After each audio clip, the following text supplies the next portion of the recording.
everybody.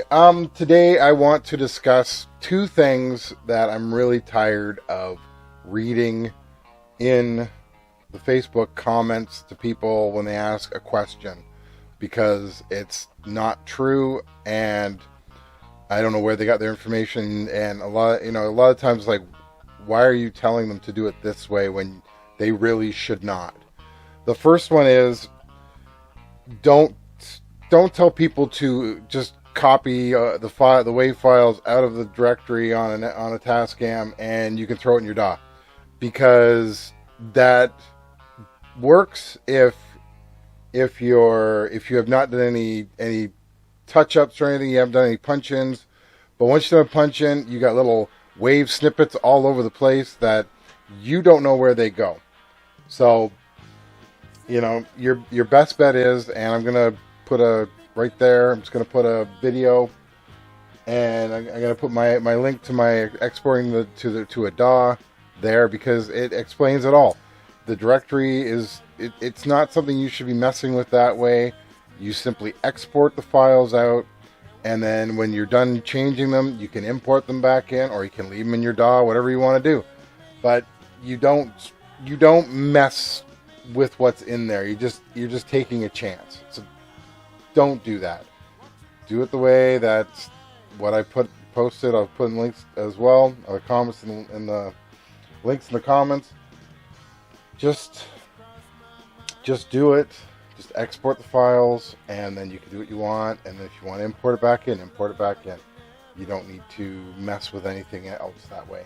It's so much easier. It's so much safer, and it is the way that people have been sending files back and forth to different people forever. Even in DAWs, they export it. If they know the other guy doesn't have the same DAW as them, export the files. It does all the time aligning for you. You send it over to them. It handles all that stuff on the other side. The only place where I have seen that when you do a punch-in, it actually merges it back into the WAV file is my little Zoom H4. Other than that, I have never seen it done. I don't know why people keep saying that's what you do. You don't. You just don't do it that way. You export them, and that's it. So that's number one.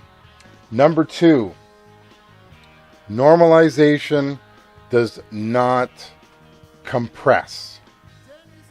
I think that's a big issue. That seems to be a big problem. Once again, I'll put a video here about that, because I did a whole series on it. I did a whole thing about, I went through like different settings, doing different normalizations and compressions.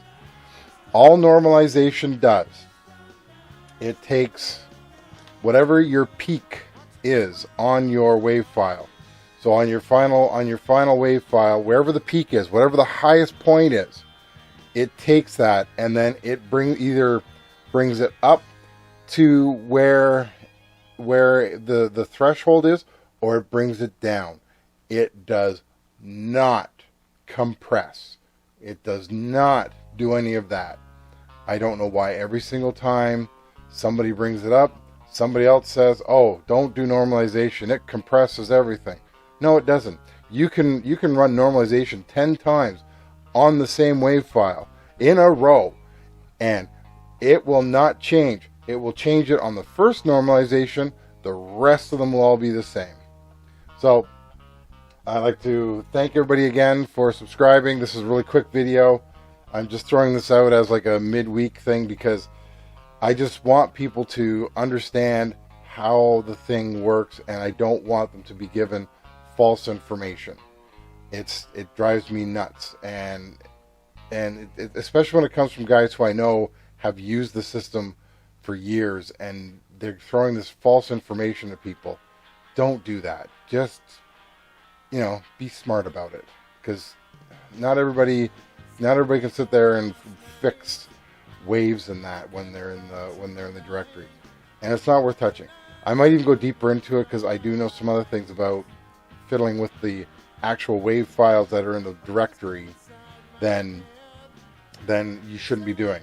Now, granted, once again, you can copy the directory, like the whole thing. Just take the whole file, whole directory, put it on your hard drive, put in another SD card, copy that over to that one, and boom, you have the exact same information, because that's what it is there for. That's so that you have a backup of it and you can bring it back. That's why it's like that. So that's my spiel today. It's not really a rant as much as, well, I didn't want it to be a rant. So that's my spiel. Thanks again. Talk to you later. Bye.